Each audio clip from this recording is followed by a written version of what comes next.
All right, Dr. Andrew McCallum is a graduate of McMaster University School of Medicine. He served in the Canadian Forces as a medical officer and flight surgeon, trained in emergency medicine. He's the CEO of ORNGE. He's previously the Chief Coroner of Ontario, and most importantly, he was my mentor and hero in high school. He was 2 years ahead of me in high school, as you can tell by his age, and he was a great mentor to have. Presenting with him is Homer Tien. Or Homer, you're not going to present right now, are you? So enough of that introduction.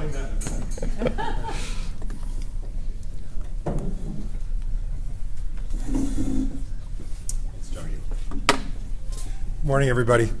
The reason I'm up here, I'm really no longer the expert in any of this stuff, but Tien went to Hawaii for 2 weeks. Sawatsky went skiing.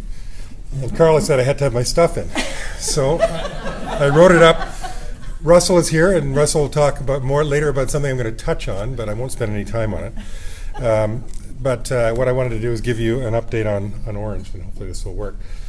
Everybody has this, so I won't necessarily bore you with this, but I do want to let you know that we really see our role as an integrator in Ontario, and we fulfill a function that really is not fulfilled by anybody else in the province, but many of you do the same thing in your province, and I would say BC is very like us because we really do cover the fixed wing, the ground, and the rotor operations.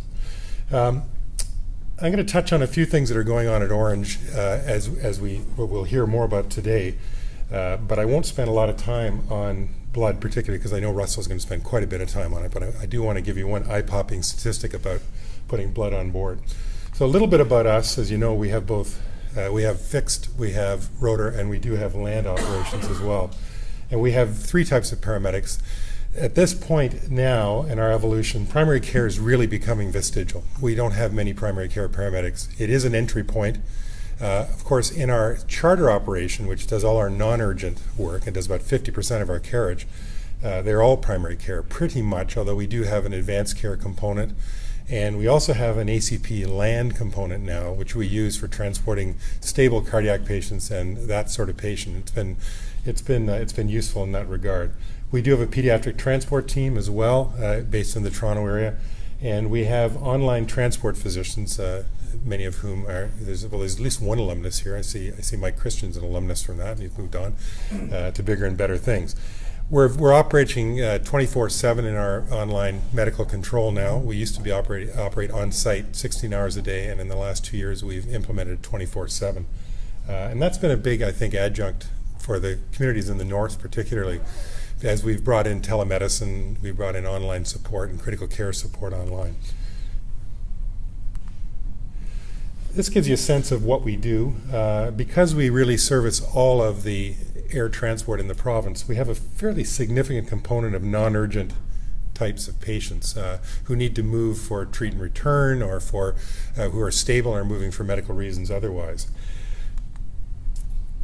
And the scope is pretty broad, as you can see, about 20,000 patient-related transports per year, with a big complement of frontline people and a fairly significant back office staff as well to provide the logistic support.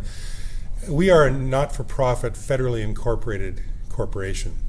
And although we are that, unlike STARS, we're not as independent of government as STARS is. And so we're essentially operate like an agency of government because our funding is virtually 100% government. We have no charitable funding at all.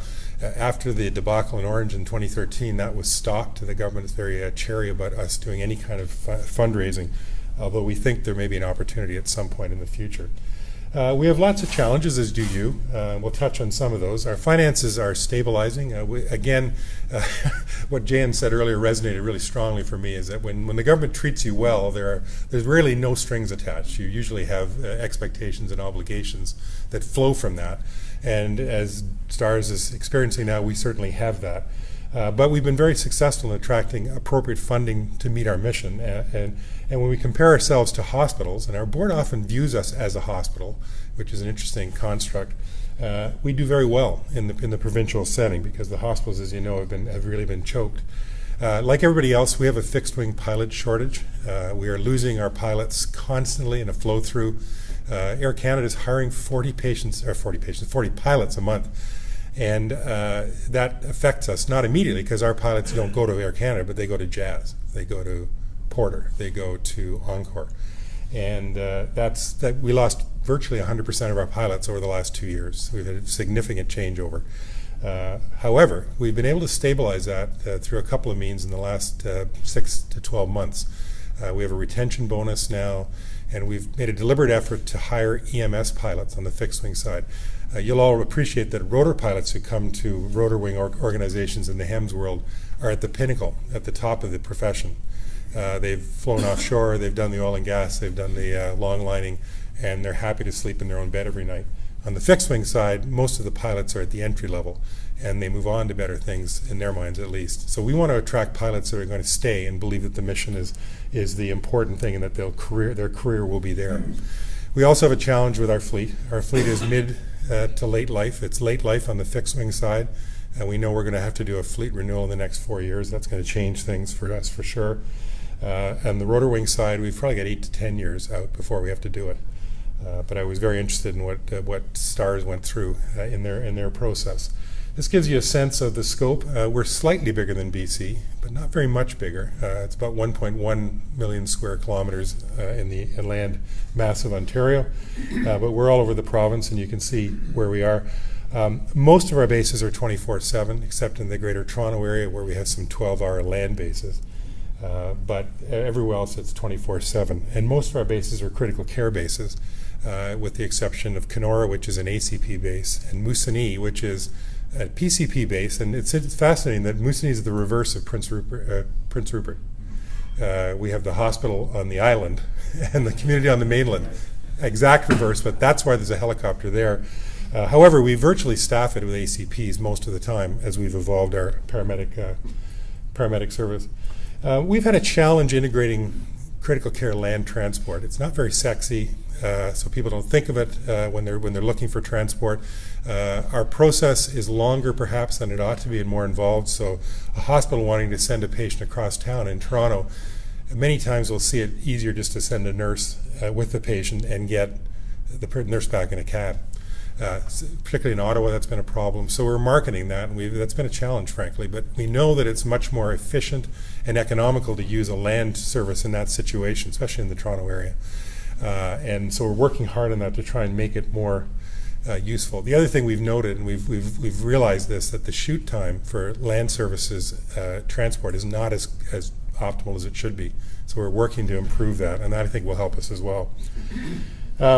We've also had, and I'm sure this will resonate for everybody, complaints about packaging time in hospitals. And we've been working on that. And of course, Homer's done a lot of work in research with a graduate student, and we've got some interesting data. And this graph shows, I don't know if we've got a pointer here or not, do we? At the top. At the top, and how do I activate it? Okay. Yeah, what this shows is the blue is ventilated patients who've been intubated before Orange arrival. The orange is ventilated patients who are intubated after Orange arrival, and not surprisingly, that's the patient group where the longest packaging time occurs. So working with the hospitals, we want to get them to understand that in fact there are elements of this that could be done locally, and we could avoid the long packaging time. Part of it is education, of course, because many clinicians are unaware of the challenges of operating in the aviation environment, and the fact that we never want to manage an airway if we can avoid it in an aircraft. Even though, Jan, I would say that we want an environment where we can do it, certainly, but that we don't want to plan to do it in the aircraft. We want to avoid that, so as we know. And then finally, patients who are non-vetted, remarkably, have the shortest time. So we've been presenting that to the hospitals to work with them to try and have an exchange of ideas about how we can improve that. And I think Homer and I went up and met with the CEOs in the Northwest Ontario group and found that there was they're really unaware of this. So we hope that that'll bear some fruit. And if you look at the various elements of time component that lead to each cause of delay in packaging time, again, nobody in this room will be surprised that delayed intubate is the number one. And number two is delays for diagnostic imaging. But I found this fascinating, that the number three is waiting for documentation, copying the chart. And it's remarkable that in the age of EMRs that this continues to be a problem. And it still is an issue. And then down the line, for the things that you would think might be the major causes, like medically unstable or delay for chest tube and so on, they're actually major components, but lesser so than the others. This year we acquired a 12th helicopter. We have been operating 8 helicopters. When I started at Orange, we were operating 8 active helicopters with a 10-ship fleet. And 2 of them, 7 active helicopters, 2 of them were constantly in heavy check.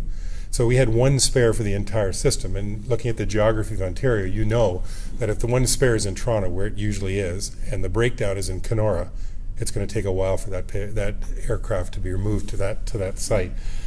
So we acquired an 11th helicopter 2 years ago, and this year we acquired a 12th helicopter. These 2 helicopters, however, are different than our main fleet, and they have limited oxygen particularly and a different medical interior. So we have used them in the Moosonee area because the transports are short, and the type of transport there typically is a primary care transport. Our 11th helicopter, so before we got the 12th, is now being reconfigured into our main configuration, and as you'll hear shortly, is getting the new interior with the power loading stretcher, which I'm going to show you shortly. This has been a big help to us because we're now able to cover our breakdowns, which are inevitable in a rotor fleet. And although the AW was problematic at the beginning, we're now pretty good at operating it, and the maintenance of it has really largely been supplanted or been worked out, our bugs. And that's a picture of the helicopter up in Moosonee that's just been moved there. You'll notice that the livery is different. That was the original paint scheme. All we did was slap some decals on. And this is a 2-year lease. I won't hazard a guess as to whether or not that will continue. I think it's likely that we'll need to have 12 helicopters, but that's yet to be determined.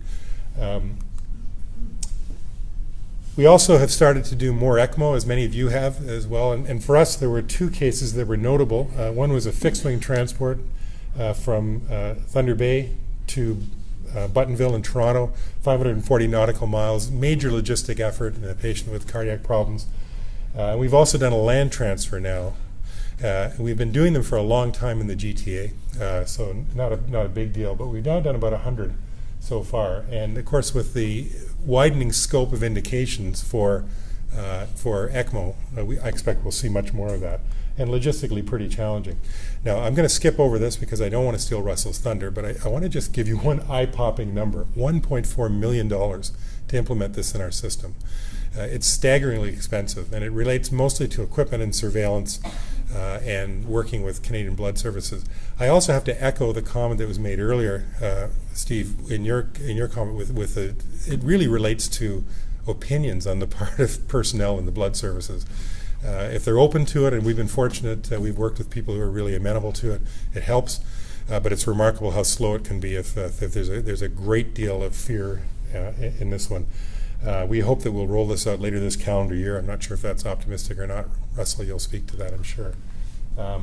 Each base is going to have its own refrigerator. Russell will get into this. Each aircraft will carry blood.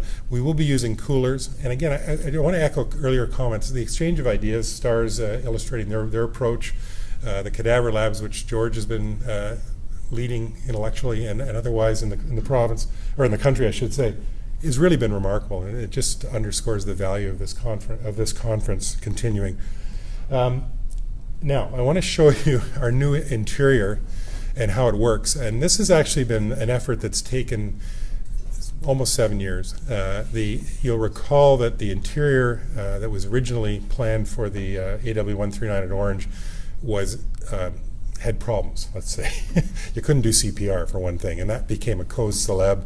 The interior was removed, an interim interior was put in. It's been used now for the entire tenure I've been at Orange, which is over 6 years, and it's remarkable how we've managed to make do with it. But my predecessor made a commitment to change the interior, and we've done that. So this is now operational. It's just operational in Kenora.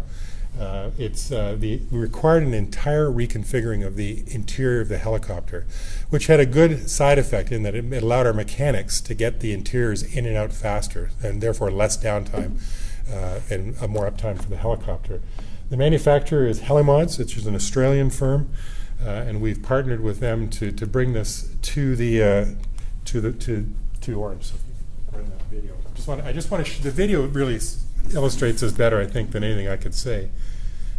And from the paramedic standpoint, ergonomics, it's going to, I think, be a very useful thing. So this is, that's actually our chief paramedic and one of our paramedic standards persons.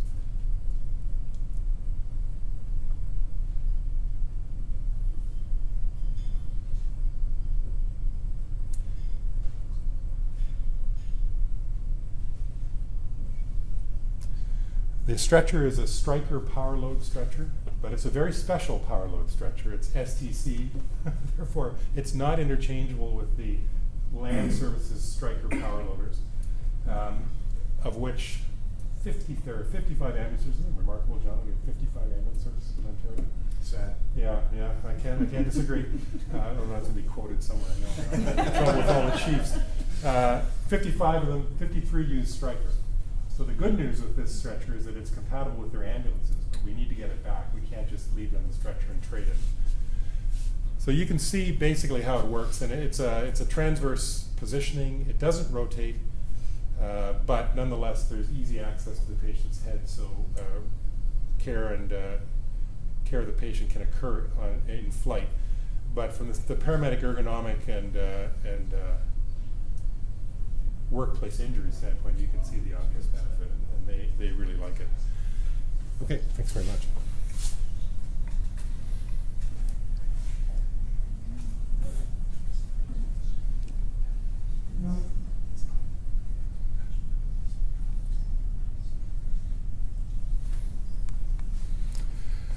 Homer's been working on an interesting project that I want to we're going to be bringing to the forest soon. It's a near-field spectroscopy device which is able to detect blood on the surface of the brain. And doesn't detect location, doesn't detect whether it's subdural or epidural, but nonetheless that there is blood.